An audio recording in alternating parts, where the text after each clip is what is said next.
Viewers, সালামু আলাইকুম। আপনাদের সবাইকে শুভেচ্ছা জানাচ্ছি লার্নিং লাইন একাডেমির পক্ষ থেকে। আমি মোহাম্মদ রফিকুল ইসলাম। খুবই গুরুত্বপূর্ণ একটা বিষয় নিয়ে আজকে কথা বলবো। বাংলাদেশে যারা সার্ভিস এক্সপোর্ট করছেন বা ফ্রিল্যান্সার আছেন তাদের জন্য। আমাদের এই ফ্রিল্যান্সাররা কিন্তু প্রচুর ফরেন কারেন্সি আর্ন করে। অনেক ইয়াং জেনারেশন এই পেশায় জড়িত। তো এই পেশার সাথে যারা জড়িত, তারা যে সার্ভিস এক্সপোর্ট করছেন বা ফ্রিল্যান্সিং করছেন বা বাংলাদেশে বসে বিদেশি কারো সার্ভিস সাপোর্ট দিচ্ছেন এবং সেই সার্ভিসের বিনিময়ে যে ফরেন কারেন্সি দেশে আনা, সেটা নিয়ে একটা ধোঁয়াশা কাজ করে এবং অনেক কষ্টসাধ্য ব্যাপার অনেকে মনে করেন। কিন্তু বিষয়টা আমি আজকে একদম ক্লিয়ার করব, যাতে করে সবার জন্য একটা সচেতনতা ডেভেলপ করে এবং আমাদের এই ইন্ডাস্ট্রিটা যেন ডেভেলপ করতে পারে এবং আমাদের এই খাত থেকে যেন প্রচুর ফরেন কারেন্সি আনা যায় এবং বৃদ্ধি পায়, সেই বিষয়টা মাথায় রেখে কিন্তু আজকে আমার প্রেজেন্টেশনটা সাজিয়েছি। দেখেন, ফ্রিল্যান্সিং আমরা জানি বাংলাদেশে বসে ফ্রিলি ইন্টারন্যাশনাল সার্ভিস টেকারদের সাপোর্ট দেওয়া। এখানে আহ, বাংলাদেশে বসে বা পৃথিবীর যে কোনো জায়গায় বসেও কিন্তু আপনি দিতে পারেন, কিন্তু প্রসিডটা কিন্তু বাংলাদেশে আসতে হবে। এটা হচ্ছে মূল কথা। ফ্রিলি কাজ করা, কোনো কারোর সাথে লং টাইম কোনো এগ্রিমেন্টে না গিয়ে কেস টু কেস বেসিসে কাজ করা, যেটাকে আমরা বলছি ফ্রিল্যান্সিং। তো ফ্রিল্যান্সিং এর আপনি কাজ করেছেন, কিন্তু কাজ করে আপনি তো সার্ভিস এক্সপোর্ট করছেন। এখন নর্মাল যে এক্সপোর্টে আমরা যেরকম ডকুমেন্ট পাই, invoice, packing list, bill of lading বা অন্যান্য আদার ডকুমেন্ট যেগুলো আছে, সেগুলো কিন্তু এখানে পাওয়া সম্ভব না। অতএব এই জিনিসটা প্রথমে বলে রাখছি যে ফ্রিল্যান্সিং এ যখন সার্ভিস আমরা এক্সপোর্ট করি, সেই ক্ষেত্রে আপনি যে কি সার্ভিস দিয়ে আপনি দেশে ফরেন কারেন্সি এনেছেন, সেই জন্য অনেক বেশি ডকুমেন্টের কোনো প্রয়োজন নাই। সেটা হচ্ছে আপনি শুধু আপনি যে যার সাথে আপনি কাজটা করেছেন, যে আপনাকে কাজ দিয়েছে ইন্টারন্যাশনাল সার্ভিস টেকার, তার সাথে নিশ্চয়ই আপনার কোনো ইমেল করেসপন্ডেন্স হয়েছে বা কোনো ধরনের আহ লেখালেখি হয়েছে, কমিউনিকেশন হয়েছে। সেই কমিউনিকেশন গুলোর একটা পার্ট যতটুকু সম্ভব আপনি যখন ব্যাংকে সাবমিট করবেন, সেই সাবমিট করার পর পর ব্যাংক আপনাকে আপনার ফরেন কারেন্সিটা আপনার অ্যাকাউন্টে দিয়ে দিবে। তো আমরা একটু দেখি এটার ভেতরে কি আছে, সেটা একটু দেখে আলোচনা করলে আমরা বুঝতে পারবো। এখন এখানে ফ্রিল্যান্সিং বলতে আমরা বুঝতে পারছি যে আইসিটি, ইনফরমেশন কমিউনিকেশন টেকনোলজি সার্ভিসগুলো যেগুলো দেই, অনলাইনে আমরা প্রফেশনাল সার্ভিস দেই। এই যে বাংলাদেশে বসে বা পৃথিবীর যে কোনো জায়গায় বসে একজন বাংলাদেশী যখন পৃথিবীর অন্য কোনো নন রেসিডেন্টকে আপনি যে সার্ভিস দিচ্ছেন বৈদেশিক মুদ্রার বিনিময়ে, প্রফেশনাল সার্ভিস আপনার হাতে যিনি নন ফিজিক্যাল ফর্মে সার্ভিস গুলো দিচ্ছেন, সেগুলো বলছি আমরা ফ্রিল্যান্সিং। এগুলোতে কোনো নর্মাল যেরকম গুডস এক্সপোর্ট হয়, ইএক্সপি দরকার হয় বা আদার ডকুমেন্ট দরকার হয়, সেই ডকুমেন্ট গুলো এখানে কোনো ধরনের প্রয়োজন নাই।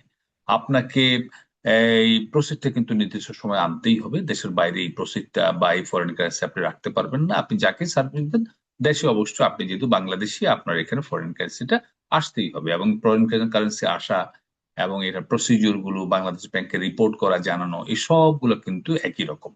শুধু নন ফিজিক্যাল ফর্মে আপনি সার্ভিস এক্সপোর্ট করছেন, আপনার জন্য সরকার এখানে কিছু ফ্লেক্সিবিলিটি দিয়েছে। সেই জিনিসটা আমরা আজকে কথা বলবো। দেখেন, ফরেন কারেন্সি আপনি যে সার্ভিস এক্সপোর্ট করলেন এবং ফরেন কারেন্সিটা আপনি রিসিভ করলেন, এই ফরেন কারেন্সি রিসিভ করা freelancer May receive payments from non resident customer আপন ডেলিভারি অফ সার্ভিস। অর্থাৎ সার্ভিসটা আগে দিবেন, প্রসিডটা পরে পাবেন। এটা হচ্ছে ফ্রিল্যান্সিং এর ক্ষেত্রে খুব ইম্পর্টেন্ট বার্তা।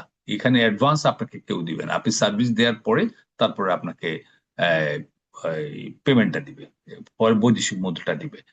তো এই ক্ষেত্রে আপনার যেসব ট্রেডিশনাল ডকুমেন্ট লাগে, সেই ডকুমেন্ট গুলো আপনার লাগবে না।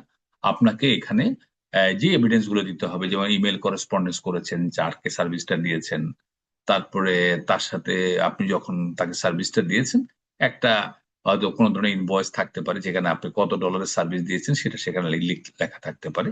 অথবা আপনি পেমেন্ট প্রুফটা দিতে পারেন যে আপনাকে যে প্রসিডটা পাঠিয়েছে বৈদেশিক মুদ্রা, সেরকম যদি তার কাছ থেকে যদি কোনো পেপার আপনি পান, সের একটা প্রুফ আপনি নিতে পারেন। এইগুলাই, বা কোনো একটা ওয়ার্ক অর্ডার যে আপনাকে দিয়েছে সেরকম একটা পেপার, আপনাকে নর্মাল পেপার, একদম as minimum as possible paper নিয়ে ব্যাংকে আপনি আসবেন, ব্যাংক আপনাকে এটা দিয়ে দিবে।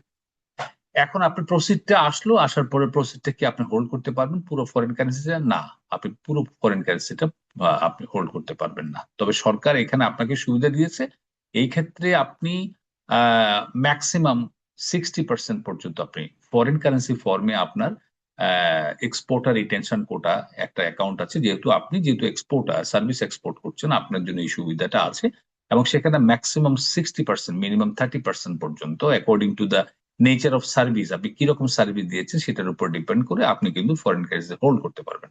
এখন ফরেন কারেন্সি হোল্ড করে আপনার কি লাভ? নিশ্চয়ই আপনার ফরেন কারেন্সিতে অনেকগুলো পেমেন্ট আছে, অনেকগুলো ইন্টারন্যাশনাল পেয়েবলস আছে, সেগুলো আপনি সেটেল করতে পারবেন। আপনার টাকা দিয়ে আর ডলার কিনতে হচ্ছে না, তাহলে আপনার এক্সচেঞ্জ লসের মুখোমুখি আপনাকে হতে হবে না। এখানে বড় একটা সুবিধা আপনি ভোগ করছেন। তাহলে আপনি ফরেন কারেন্সি যেটা পেলেন সেটা কিন্তু দুই ভাগ হয়ে যাচ্ছে, একটা পোর্শন যাচ্ছে আপনার ইআরকিউ অ্যাকাউন্টে, আরেকটা পোর্শন আপনি অবশ্যই অবশ্যই বাংলাদেশ ব্যাংকের কাছে আপনাকে সেল করতে হবে, যেটাকে আমরা বলছি ম্যান্ডেটরি এনক্যাশমেন্ট। দেখেন, এই আপনার in the absence of traditional documents, আপনাকে ব্যাংককে স্যাটিসফাই করতে হবে যে এই ট্রানজাকশনটা জেনুইন কিনা, এটা আপনাকে প্রুভ করতে হবে। ব্যাংকারদের দৃষ্টিকোণ থেকেও কথাটা আমি একটু ফ্রিলি বলার চেষ্টা করি, সেটা হচ্ছে এখানে ফ্রিল্যান্সিং এর ক্ষেত্রে খুব বেশি ডকুমেন্ট পাওয়া যাবে না, এটা আমাদের সবাইকে বুঝতে হবে। এখানে মিনিমাম যে ডকুমেন্টটা তার সাথে এগ্রিমেন্ট হয়েছে সেই কপি, এবং তার সাথে ইমেল করেসপন্ডেন্স হয়েছে বা ওয়ার্ক অর্ডার আছে, এরকম কোন মিনিমাম ডকুমেন্ট নিয়ে কিন্তু তাদেরকে আমাদের সার্ভিসটা এনশিওর করতে হবে। এবং সেই ক্ষেত্রে আপনার যে মনে করেন সার্ভিসটা দেওয়ার পরে আপনি $20,000 পর্যন্ত বাংলাদেশে আনলে কোনো ধরনের ফর্ম সি বা কোনো ধরনের ডিক্লারেশন ফর্ম ইউজ করার দরকার নাই। আপনি এটা যদি $20,000 উপরে হয় তখন আপনাকে ফর্ম সি বা এনি ডিক্লারেশন ফর্ম আপনি ব্যবহার করবেন। তো এই হচ্ছে আপনি কিভাবে ভেরিফাই করবেন এবং ডকুমেন্টেশনটা কি কি আপনার কাছে রাখবেন সেটা নিয়ে আমরা আলোচনা করলাম। আপনি এই প্রসিডটা ব্যাংকিং চ্যানেল ছাড়াও কিন্তু আপনি অন্যান্য অনলাইন পেমেন্ট গেটওয়ের মাধ্যমে আনতে পারেন, যেমন পেপাল বা এই টাইপের কোন ধরনের ইন্টারন্যাশনাল অনেকগুলো online payment gateway service provider আছে, তাদের মাধ্যমে আনতে পারবেন। এবং অনলাইন পেমেন্ট গেটওয়ে সার্ভিস প্রোভাইডারের মাধ্যমে আনতে গেলে আপনার ম্যাক্সিমাম লিমিট হচ্ছে এখানে $10,000। অতএব এই জায়গাটা আপনাকে একটা নতুন মেসেজ আসলো, সেটা হচ্ছে যে আপনি সার্ভিস এক্সপোর্টের ক্ষেত্রে নর্মাল ব্যাংক টু ব্যাংক ট্রানজাকশনের বাইরে আপনি অনলাইন পেমেন্ট গেটওয়ে সিস্টেম যেগুলো আছে, online payment gateway service provide যারা করে অনলাইনের মাধ্যমে পেমেন্ট যেগুলো নিয়ে আসে খুব শর্টার ওয়েতে, সেই সেই ফ্যাসিলিটিটা আপনি এখানে অ্যাভেল করতে পারবেন। আপনার জন্য ব্যাংকগুলোতে ফ্রিল্যান্সার কার্ডের সুবিধা আছে। ফ্রিল্যান্সার কার্ড যদি আপনি থাকে, সেই কার্ড নাম্বারটা যদি আপনি সার্ভিস যিনি নিয়েছে তাকে যদি দিয়ে দেন, আপনার কার্ডের মাধ্যমে কার্ড টু কার্ডও পেমেন্ট আসতে পারে, অর্থাৎ ফ্রিল্যান্সার কার্ডের মাধ্যমেও আপনি কিন্তু এই এই প্রসিডটা নিয়ে আসতে পারেন। আপনি মোবাইল ফাইন্যান্সিয়াল সার্ভিস বিকাশের মাধ্যমে বা নগদের মাধ্যমে এটা আনতে পারেন, বা অন্যান্য পেমেন্ট সার্ভিস প্রোভাইডার যারা আছে তাদের মাধ্যমেও কিন্তু আপনি আপনার প্রসিডটা নিয়ে আসতে পারেন। এবং সেখানেও কিন্তু এই প্রসিডটা সেগ্রিগেট করার সুবিধা আছে, একটা পোর্শন আপনার ইআরকিউতে যাবে, আর একটা পোর্শন আপনার বাংলা টাকা অ্যাকাউন্টে চলে আসবে আপন encashment of your foreign currency process. দেখেন, আমরা এটা আলোচনা করেছি, আপনি আহ, আহ, যে প্রসিডটা আনবেন সেটা আপনি ইআরকিউ অ্যাকাউন্টে আপনি সেগ্রিগেট করবেন, একটা পোর্শন ম্যান্ডেটরি কনভার্সন করতে হবে। আপনার এই যে ফরেন কারেন্সি ফর্মে যেটা রেখেছেন সেটা আপনার foreign travel, software registration, domain and hosting fees, তারপরে server maintenance, import of equipment, এবং এই যে কোনো ধরনের আইনসঙ্গত ন্যায়সঙ্গত পার্সোনাল এক্সপেন্সেস হিসাবে আপনি এটা ব্যবহার করতে পারবেন। আমাদের আহ, এই যে ফ্রিল্যান্সিং এর ক্ষেত্রে আপনার যে এক্সপোর্ট প্রসিডটা আসলো সেটাতে ট্যাক্স ইম্পোজ ম্যান্ডেটরি, সেখানে আবার ট্যাক্সের ইস্যু আছে, ট্যাক্স টাইম টু টাইম পরিবর্তন হয়, সেটা অন্য কোনো আলোচনা আমরা আলাপ করব। আর রিপার্টিশন অবশ্যই আপনাকে আপনি যেদিন সার্ভিস দিয়েছেন সেই সার্ভিস দেওয়া থেকে 4 মাসের মধ্যে প্রসিডটা দেশের ভেতরে আনতে হবে, না হয় বাংলাদেশ ব্যাংক আপনাকে কোয়েশ্চেন করবে, অথবা বাংলাদেশ ব্যাংকের পারমিশন নিয়ে সেটা আরো আপনি এক্সটেন্ডও করতে পারেন, but it must be within the 120 days from the date of service provision. আর বিদেশে আপনি প্রসিডার রাখতে পারবেন না, কারণ বাংলাদেশের আইনে এই ফরেন কারেন্সি আপনি যখন আর্ন করবেন সেটা দেশে অবশ্যই আনতে হবে। দেশের বাইরে ফরেন কারেন্সি রেখে দেওয়া অন্যায় এবং আইনসঙ্গত নয়, এটা আপনাকে মাথায় রাখতে হবে। আর এটা দেশে আসার পরে বাকি কাজটা হচ্ছে ব্যাংকের, অর্থাৎ অথরাইজ ডিলার ব্যাংক ব্রাঞ্চ যাদের মাধ্যমে আপনি প্রসিডটা এনেছেন, তারা বাংলাদেশ ব্যাংকে রিপোর্ট করবে, তারা রেকর্ড কিপিং করবে টাইম টু টাইম, যাতে করে বিভিন্ন অডিটর গুলো এটা দেখতে পায়। তো এই হচ্ছে আমাদের মোটামুটি সংক্ষেপে আলোচনা করার জন্য এই প্রচেষ্টা নেওয়া।